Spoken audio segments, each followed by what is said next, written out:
Baru-baru ini viral kabar pensiunan guru TK di Jambi yang diminta mengembalikan gaji senilai 70 juta rupiah. Pensiunan guru TK di Jambi itu bernama Asniani. Asniani merupakan pensiunan guru TK di Sungai Bertam, Kecamatan Jaluko, Muaro, Jambi. Ia syok saat harus mengembalikan uang segera ke Pemkab Muaro, Jambi. Uang yang harus dikembalikan oleh Asniani sebesar 75.016.700 rupiah yang merupakan uang gaji serta tunjangan selama 2 tahun. Sebagai seorang guru, Asniani seharusnya pensiun di usia 58 tahun, namun dia tetap menerima gaji hingga usianya 60 tahun. Asniani mengaku bahwa ia menerima uang tersebut, namun selama 2 tahun ia tetap mengajar seperti biasa.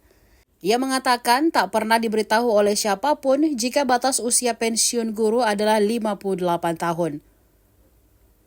Sebelumnya datang ke Taspen, wanita yang tinggal di RT 11 Pondok Meja, Kecamatan Mestong, Kabupaten Muaro sudah mengurus berkas pensiunnya di BKD Muaro, Jambi pada tahun 2023 lalu.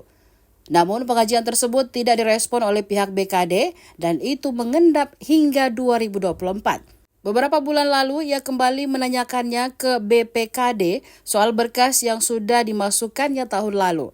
Namun dia terkejut saat diminta mengembalikan dana sebesar 75 juta rupiah ke negara karena masa usia pensiunnya di usia 58 tahun. Sehingga ada kelebihan bayar selama 2 tahun yang harus ia kembalikan.